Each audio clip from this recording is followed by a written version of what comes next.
What's up, YouTube? Welcome back to Celio's Network. Chilling Reign, the newest Pokemon TCG set, is coming out on June 18th, and is coming to Pokemon TCG Online on June 17th. So today, I'm showing my preliminary tier list of decks for the standard format as of Chilling Reign's release.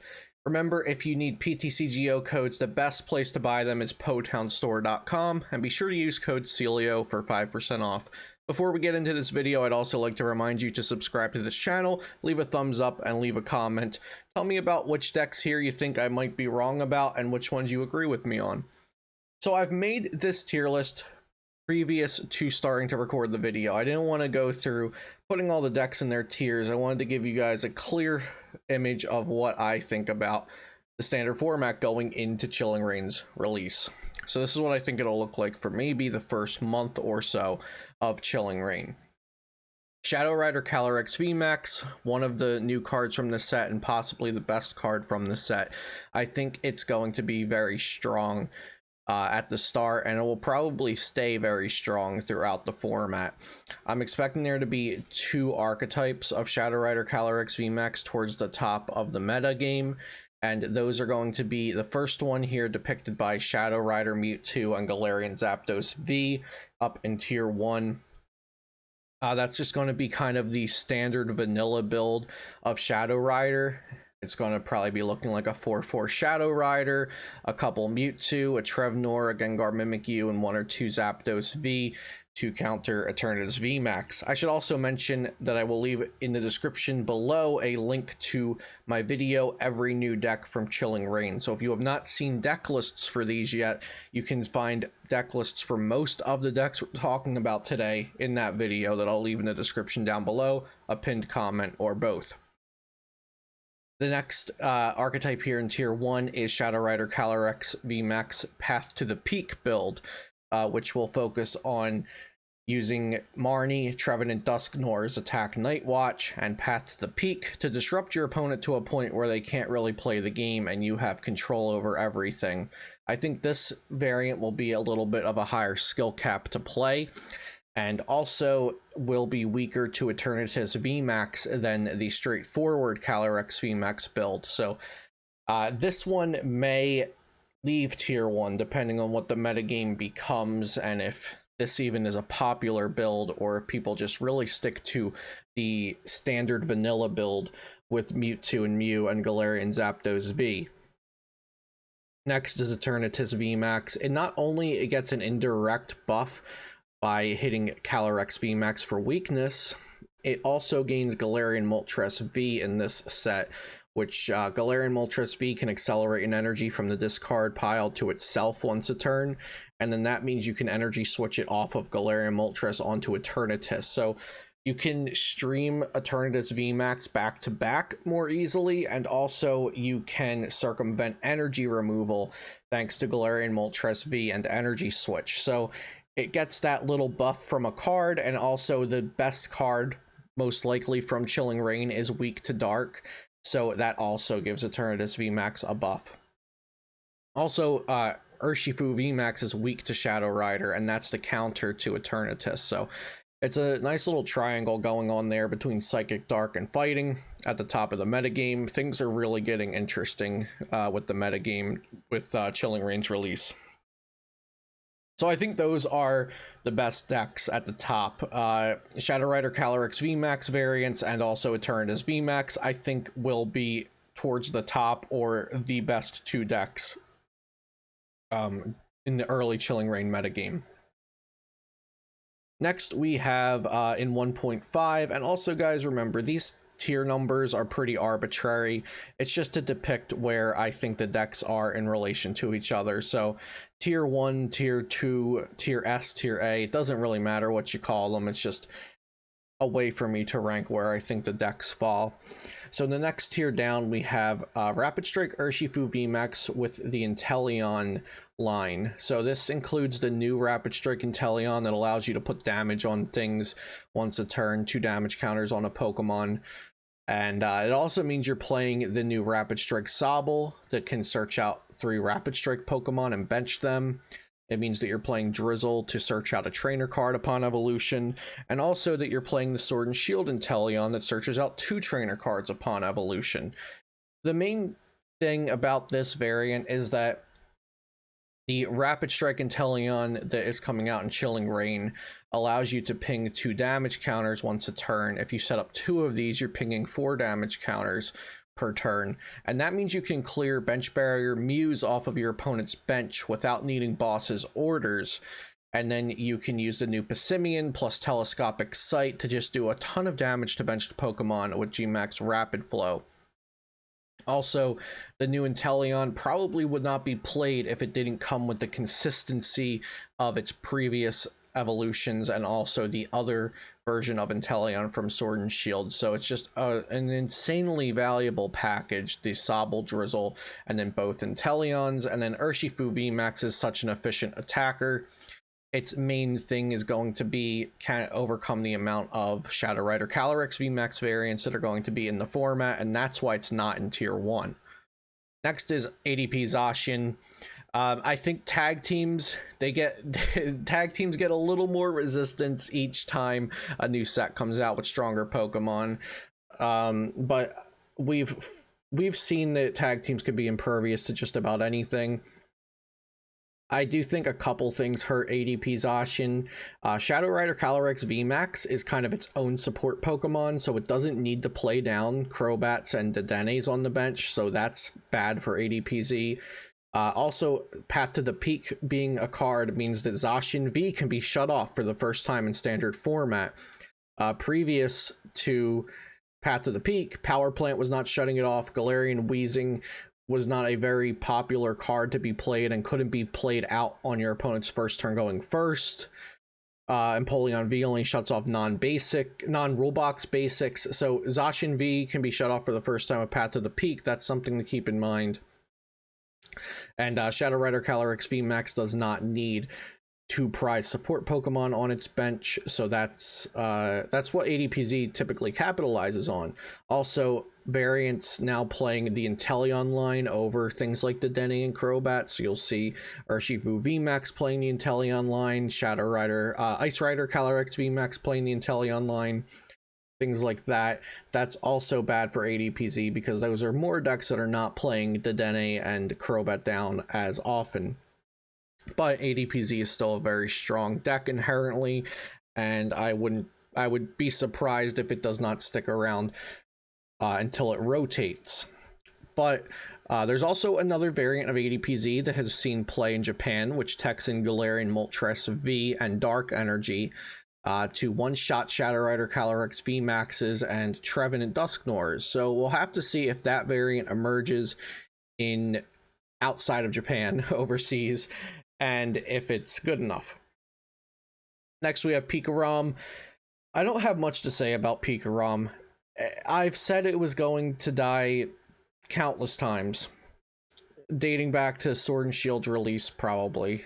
Pikarom, I'm just expecting it to stay in the top 5 decks at minimum. Pikarom's a strong deck, you know, big basics, consistent.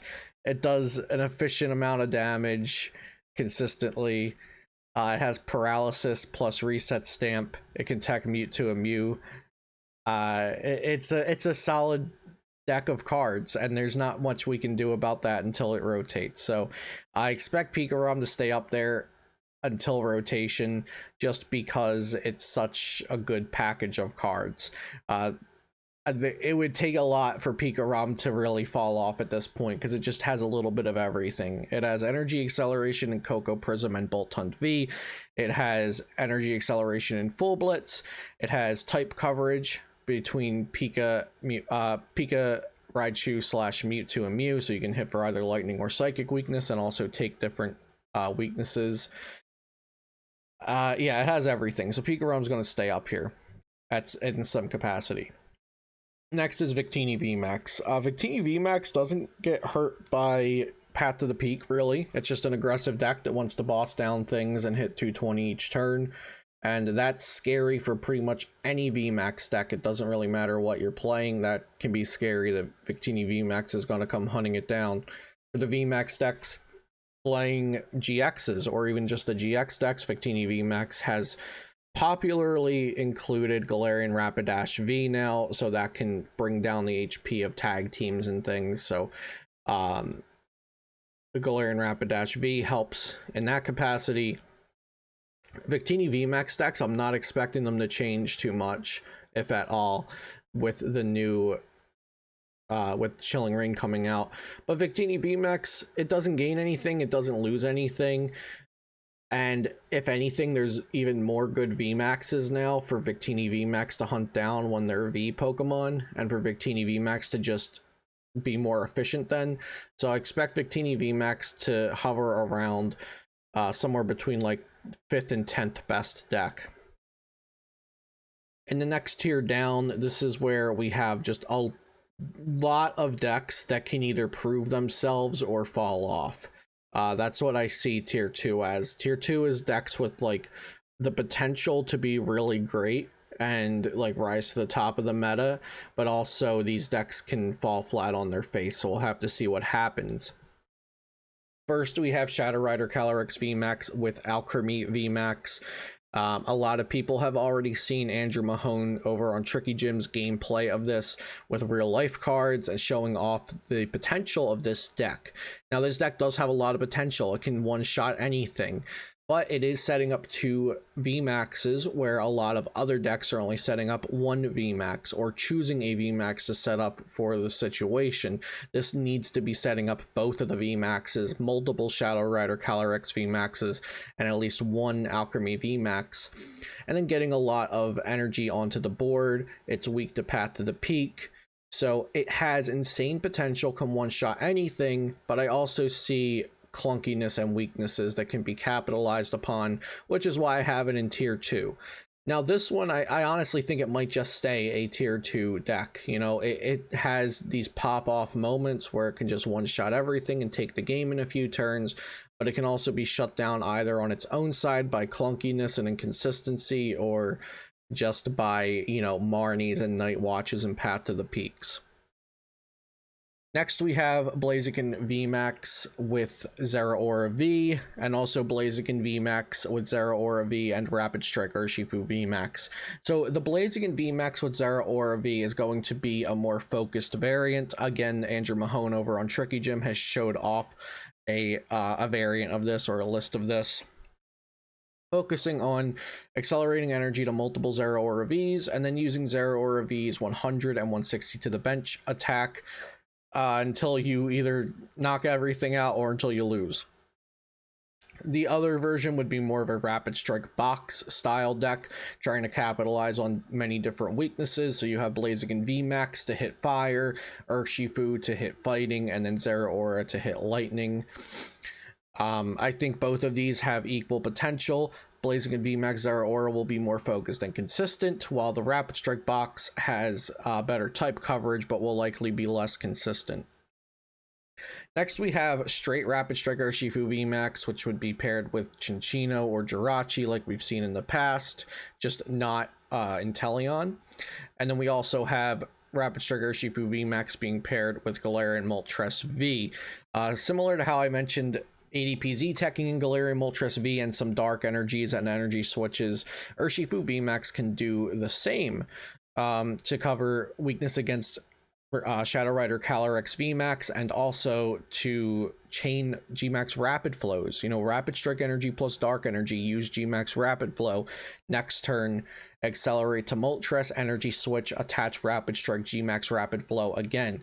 The same thing as I just discussed with the Blaziken Zeraora versus the Rapid Strike box. Straight Urshifu VMAX with Jirachi or Cinccino will likely be more consistent, while Urshifu VMAX with Moltres V will have more type coverage and have a more volatile potential range. So these are decks that I expect to see, the Blaziken variants and the straight Urshifus without Inteleon variants.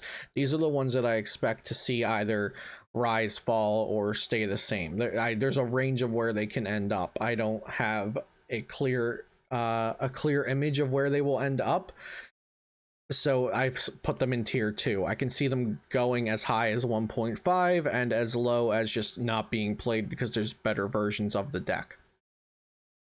Next, we have two versions of Ice Rider Calyrex VMAX, one with Cinccino and one with the Inteleon line.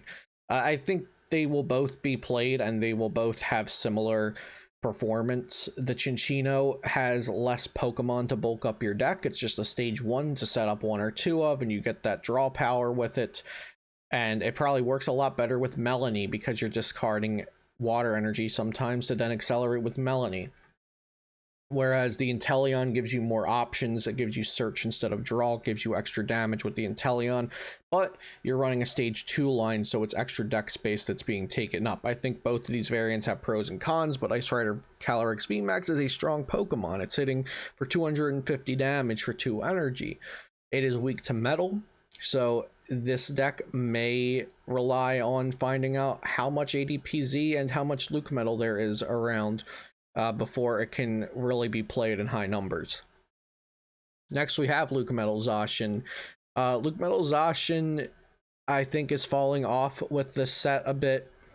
Not only is there Blaziken VMAX coming out, which is a fire-type Pokemon, and they can tech Phoebe to run through Zamazenta V, there's also Path to the Peak, which just shuts off Zamazenta V's ability that makes Luke Metal Zacian such a restrictive deck. It's a deck that takes some easy matchups when VMAX decks can't or choose not to tech for it.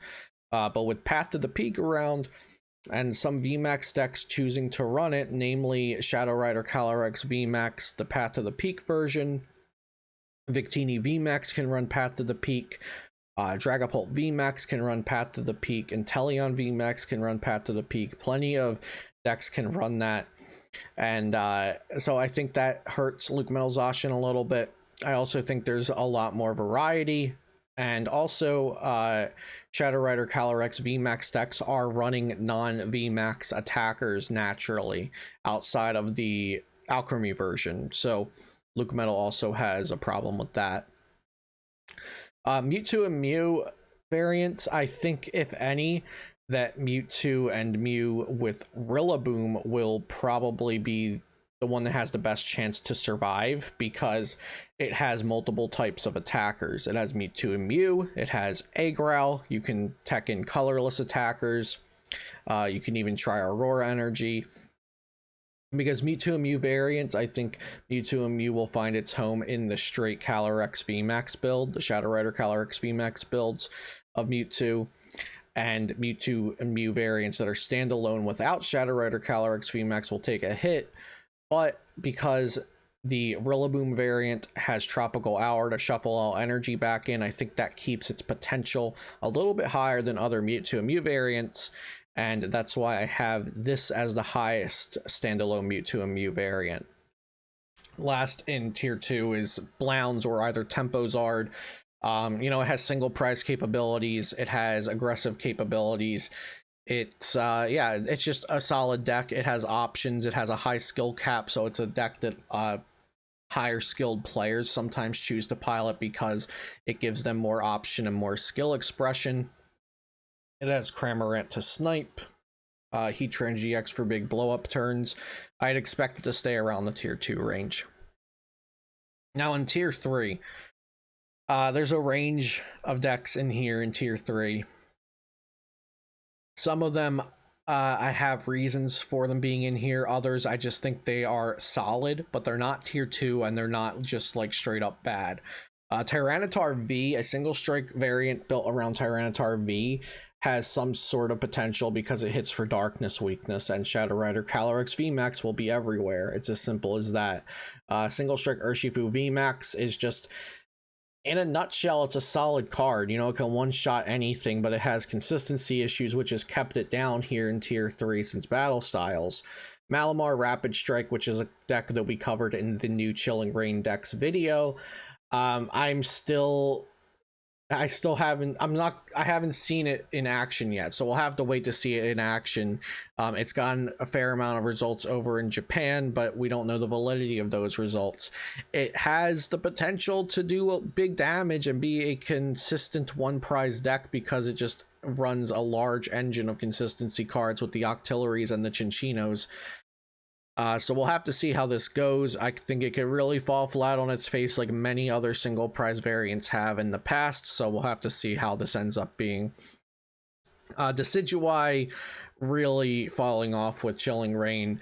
Shadow Rider Calyrex V has the Astral Barrage attack, which places damage counters, so you don't even have to tech for Decidueye or Altaria for that matter. We'll just lump Decidueye and Altaria in the same one, because Shadow Rider Calyrex V can just take care of them with its second attack.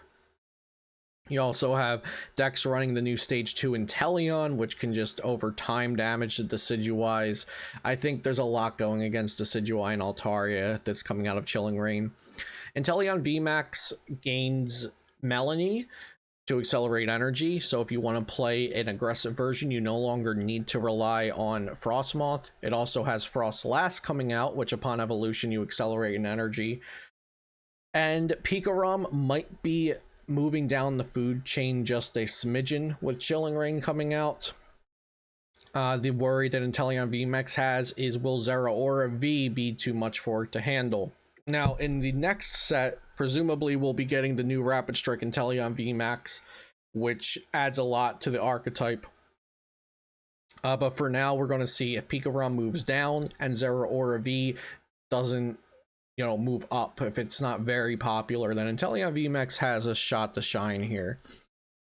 Green's Reshizard, I don't see a reason why this would be a great deck to play. I guess because Path to the Peak comes out, and there will always be people that enjoy playing Green's decks, so I put it down here in tier 3, but I don't have too much to say about it.